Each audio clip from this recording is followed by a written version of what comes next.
Oke, Assalamualaikum warahmatullahi wabarakatuh. Salam, Om Swastiastu, Namo Buddhaya, salam sejahtera, dan salam kebajikan bagi kita semua. Sebelumnya, perkenalkan nama saya Muhammad Hakim Al-Fajri dari Universitas Pancasakti Bekasi. Dalam beberapa menit ke depan, akan menjelaskan mengenai materi dari mata kuliah Ekonomi Internasional, yaitu mengenai peran ekonomi luar negeri dalam perekonomian Indonesia. Dengan dosen pengampu Ibu Wina Sarikusumaningtyas, SIPMM. Yang pertama-tama sebelumnya mari kita panjatkan puja serta syukur kita kepada Tuhan Yang Maha Kuasa yang telah memberikan kita beribu macam nikmat sehingga dengan pemberian nikmat itu kita masih bisa beraktivitas hingga hari ini dalam keadaan sehat walafiat.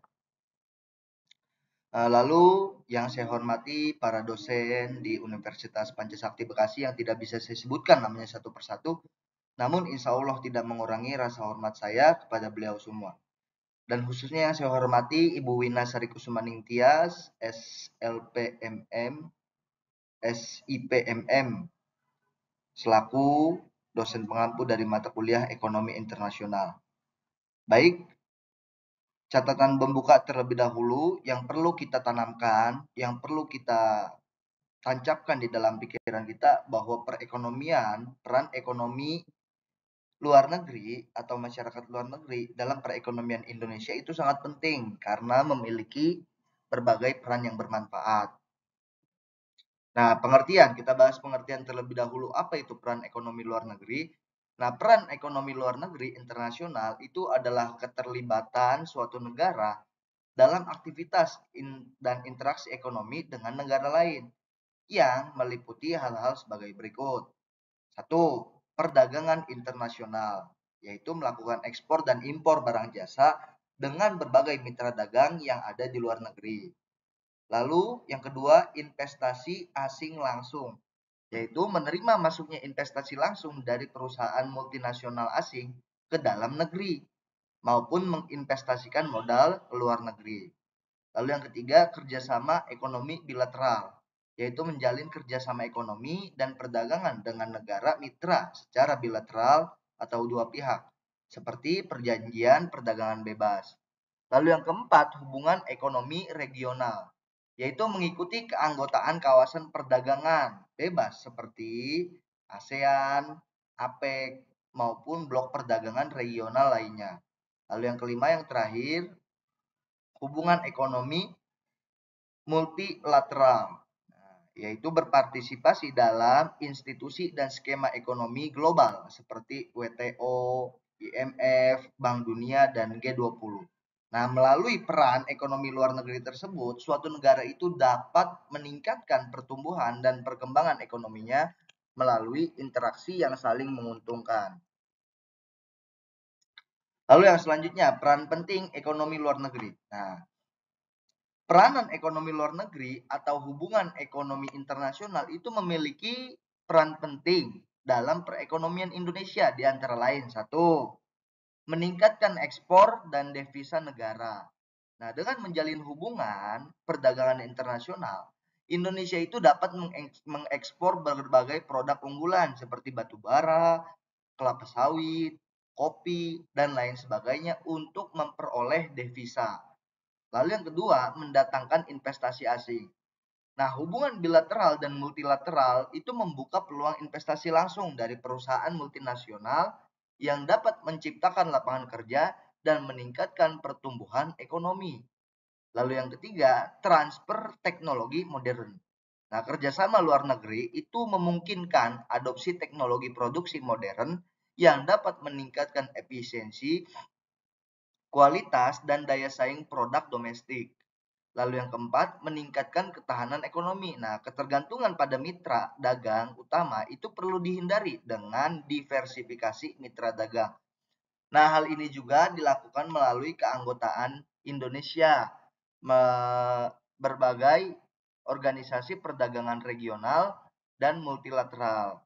Lalu yang kelima, belajar dari best praktik negara maju. Nah, melalui forum bilateral dan multilateral, Indonesia itu dapat belajar dari kebijakan dan regulasi terbaik di negara maju untuk ditransformasi dalam konteks Indonesia. Nah, itulah beberapa peran penting ekonomi internasional bagi pembangunan perekonomian Indonesia agar tetap tumbuh kompetitif dan integritas. Lalu yang selanjutnya jenis pelaku ekonomi yang berperan bagi perekonomian Indonesia. Nah, pelaku ekonomi di Indonesia jika digolongkan berdasarkan jenisnya itu terbagi menjadi rumah tangga, perusahaan, dan pemerintah. Nah, ketiganya ini memiliki peran yang berbeda-beda tentunya. Contoh, kegiatan pelaku ekonomi sendiri yang dimulai dari seorang ibu rumah tangga yang membeli bahan makanan seperti beras, sayuran, buah-buahan, telur, daging, dan lain-lain. Nah, produsen pupuk itu menghasilkan pupuk yang sangat dibutuhkan dalam kegiatan pertanian hingga penarikan pajak oleh pemerintah, distribusi produk impor oleh pemerintah. Nah, berikut ini penjelasan tentang pelaku ekonomi. Beberapa pelaku ekonomi yang berperan bagi perekonomian Indonesia salah satunya yaitu rumah tangga luar negeri. Nah, tidak dapat dipungkiri bahwa negara lain itu juga berperan bagi perekonomian Indonesia. Karena suatu negara itu tidak dapat memenuhi kebutuhannya sendiri. Nah, sehingga membutuhkan negara lain untuk mencukupi kebutuhannya. Nah, adapun peran dari rumah tangga luar negeri bagi perekonomian di dalam negeri yaitu sebagai konsumen. Nah, produsen, investor, pertukaran tenaga, ataupun pemberi pinjaman dari luar negeri. Nah, sebagai konsumen, hal ini dapat dilihat dari kegiatan impor yang dilakukan rumah tangga luar negeri terhadap produk dalam negeri. Sebagai produsen, rumah tangga luar negeri itu membantu untuk memenuhi kebutuhan suatu negara yang tidak dapat memproduksi barang dan jasa. Nah, hal ini dapat dilihat dengan kegiatan ekspor. Nah, investor pembangunan yang dilakukan di suatu negara itu membutuhkan dana yang besar. Nah, untuk meningkatkan kesejahteraan masyarakat. Nah, untuk solusi kekurangan dana tersebut, negara akan mengundang investor asing untuk menanamkan modalnya di dalam negeri, di mana investasi yang dicari itu didapat berupa dana pinjaman. Nah, berikut beberapa kegiatan ekonomi yang dilakukan oleh masyarakat luar negeri yaitu menyediakan kebutuhan barang tertentu untuk diimpor oleh negara lain. Nah, melakukan kegiatan ekspor dan impor dengan negara lain untuk saling memenuhi kebutuhan masing-masing negara. Lalu, melakukan investasi dengan menyediakan kredit atau membiayai kegiatan pembangunan yang dilakukan pemerintah dan swasta di dalam negeri. Lalu masuk ke dalam pasar uang Indonesia sebagai penyalur uang dari luar negeri, peminta kredit, dan uang kartal rupiah untuk kebutuhan semua cabang perusahaan mereka di dalam negeri.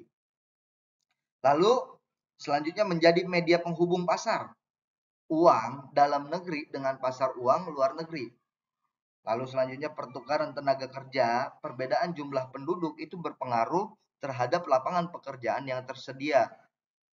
Umumnya negara dengan jumlah penduduk itu banyak akan mengalami kelebihan tenaga kerja manusia dan kurangnya lapangan pekerjaan. Nah, sebaliknya, pada negara yang penduduknya sedikit, tentu akan mengalami kekurangan tenaga kerja dan kelebihan lapangan pekerjaan. Lalu, kegiatan yang selanjutnya yang terakhir yaitu pemberi pinjaman luar negeri. Nah, pemberi pinjaman luar negeri memiliki tujuan untuk membantu perekonomian suatu negara yang sedang membutuhkan pinjaman dana. Nah, pinjaman ini dapat dilakukan melalui lembaga keuangan dunia atau kerjasama bilateral seperti Bank Dunia atau IMF. Lalu, peran masyarakat luar negeri. Nah, dalam kegiatan perekonomian itu ada pelaku ekonomi, yakni semua pihak yang melakukan kegiatan produksi, distribusi, dan juga konsumsi. Nah, masyarakat luar negeri ini termasuk dalam pelaku ekonomi selain rumah tangga, konsumsi, negara, dan juga produksi. Jika digabungkan, maka keempat pelaku ekonomi tersebut akan memberikan banyak manfaat bagi pengembangan perekonomian suatu negara. Misalnya, rumah tangga produksi itu membantu proses penciptaan dan pengolahan barang atau jasa agar bisa dimanfaatkan. Rumah tangga konsumsi itu berperan dalam pelaksanaan kegiatan ekonomi, menggunakan pendapatan atau penghasilannya. Nah, sementara itu, negara bisa berperan sebagai produsen, konsumen, hingga pengendali perekonomian nasional. Lalu peran masyarakat luar negeri. Nah, dilansir dari kompas.com, masyarakat luar negeri itu memiliki peran penting dalam berjalannya perekonomian yang baik. Nah, peranan masyarakat luar negeri ini meliputi sebagai pemberi bantuan, investor, produsen, konsumen, dan juga tenaga ahli. Berikut penjelasannya. Yang pertama, sebagai pemberi bantuan. Nah, dikutip dari buku Perekonomian Indonesia tahun 2019, salah satu peran masyarakat luar negeri adalah sebagai pemberi bantuan. Nah, setiap negara itu mungkin saja mengalami suatu bencana yang tidak diduga hingga memakan banyak korban jiwa, seperti tsunami. Nah, masyarakat luar negeri ini akan datang untuk memberikan bantuan, baik berbentuk uang ataupun logistik. Nah, negara-negara yang sedang tertimpa bencana tentu sangat butuh bantuan dari negara lain. Oleh karena itu, hubungannya harus dijaga. Yang kedua, sebagai investor. Nah, dikutip dari buku Industri Olahraga tahun 2020, peran masyarakat luar negeri dalam perekonomian lainnya adalah sebagai investor. Nah, untuk meningkatkan pembangunan nasional, negara itu memerlukan investasi dan investor yang dengan jumlah yang cukup besar. Oleh karena itu, pemerintah membutuhkan masyarakat luar negeri untuk berinvestasi atau menanamkan modalnya. Nah, ketika ada banyak masyarakat luar negeri yang berinvestasi terhadap produk dalam negeri, maka tentu perekonomian bisa semakin maju. Lalu yang ketiga sebagai produsen. Nah, peran masyarakat luar negeri dalam perekonomian selanjutnya adalah sebagai produsen. Bagaimana maksudnya? Nah, produsen itu adalah pihak yang melakukan kegiatan produksi untuk menciptakan dan menambah nilai guna jasa atau barang. Nah, tentunya tidak semua barang bisa diproduksi dalam negeri. Barangkali bisa karena minimnya sumber daya atau tenaga ahlinya.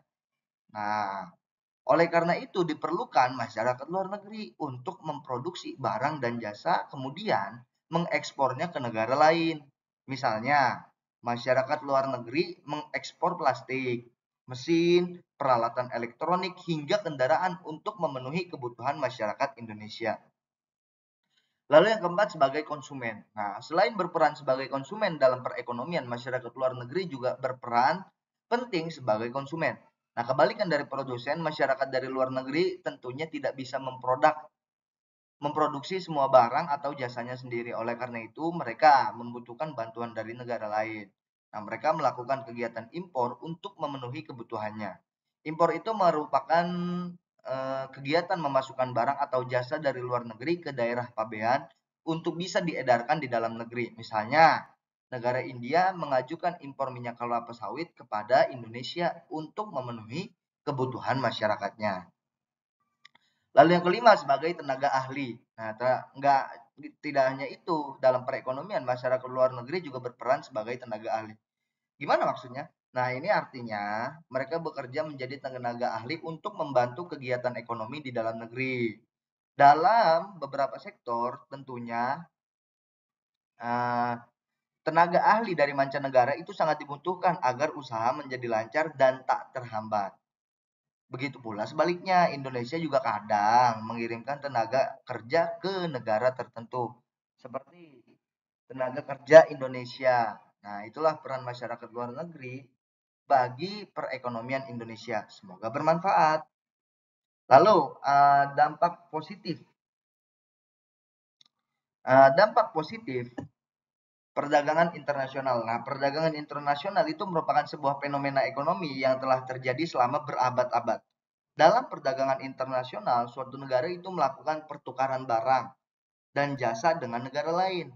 Nah, perdagangan internasional itu memiliki dampak positif bagi perekonomian Indonesia, baik dari segi pertumbuhan ekonomi, penciptaan lapangan kerja, hingga peningkatan kualitas produk yang dihasilkan oleh Indonesia.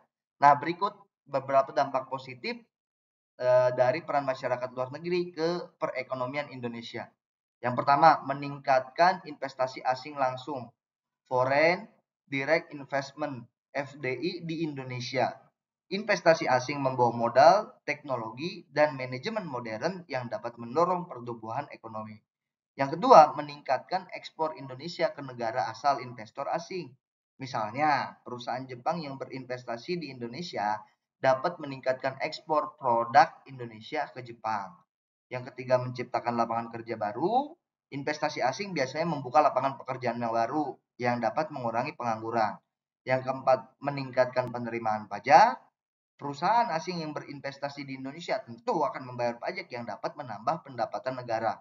Yang kelima, transfer teknologi dan keahlian. Nah, perusahaan asing membawa teknologi modern dan melatih tenaga kerja lokal dalam pengelolaan bisnis modern. Yang keenam, mendorong persaingan yang sehat antar perusahaan.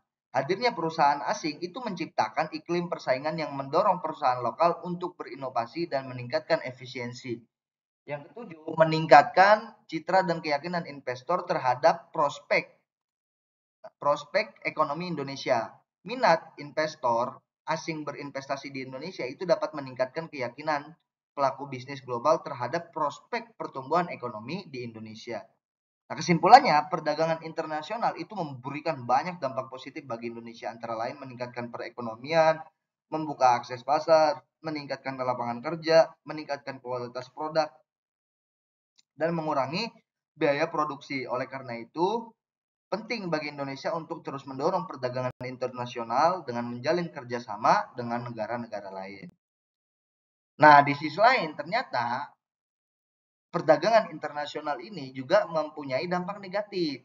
Nah, mengutip dari buku Perdagangan Internasional tahun 2018 karya Wahono Dipiana, meski perdagangan internasional itu memiliki dampak positif bagi negara yang terlibat, nah kegiatan ekonomi ini juga memiliki sederet dampak yang buruk. Nah, salah satu contoh dampak negatif perdagangan internasional adalah adanya persaingan yang tidak sehat. Nah, berikut beberapa dampak negatif dari peranan masyarakat luar negeri bagi perekonomian Indonesia.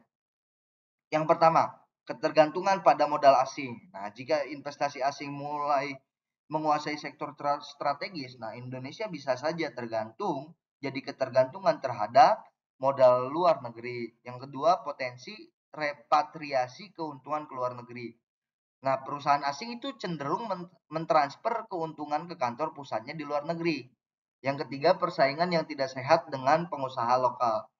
Nah, perusahaan multinasional itu biasanya dengan modal yang besar bisa mengalahkan pengusaha lokal. Yang keempat, potensi manipulasi harga transfer pricing. Nah, perusahaan asing itu melakukan transfer pricing untuk meminimalkan pembayaran pajak di Indonesia. Yang kelima, eksploitasi sumber daya alam secara berlebihan. Nah, investor asing kadang hanya fokus mengeksploitasi SDA Indonesia untuk keuntungan jangka pendek. Yang keenam, impor bahan baku dan mesin. Perusahaan asing itu sering menggunakan bahan baku impor sehingga mengurangi penggunaan produk lokal. Yang ketujuh, standar gaji tinggi yang kurang sesuai. Nah, perusahaan asing itu terkadang memberikan gaji yang terlalu tinggi bagi para pekerja asingnya dan ini kurang cocok dengan standar penggajian lokal. Yang kedelapan, potensi polusi lingkungan. Nah, beberapa perusahaan asing di sektor pertambangan dan manufaktur itu dinilai kurang memperhatikan aspek lingkungan. Nah, itulah dia beberapa dampak dari perdagangan internasional baik bagi perekonomian negara maupun masyarakat. Nah, solusinya adalah yaitu untuk mengoptimalkan dampak positif dan meminimalkan dampak negatif peranan masyarakat luar negeri bagi perekonomian Indonesia. Yang pertama, membuat kebijakan investasi yang selektif dan mengarahkan investasi asing ke sektor-sektor prioritas yang mendukung pembangunan nasional. Yang kedua, menerapkan peraturan yang ketat terkait transfer pricing, repatriasi keuntungan, impor bahan baku, dan juga standar lingkungan. Yang ketiga, memberikan insentif fiskal yang lebih menarik untuk investasi asing yang berorientasi ekspor dan menggunakan banyak bahan baku serta tenaga kerja lokal. Yang keempat, mendorong joint venture dan kemitraan yang saling menguntungkan antara perusahaan asing dan pengusaha lokal.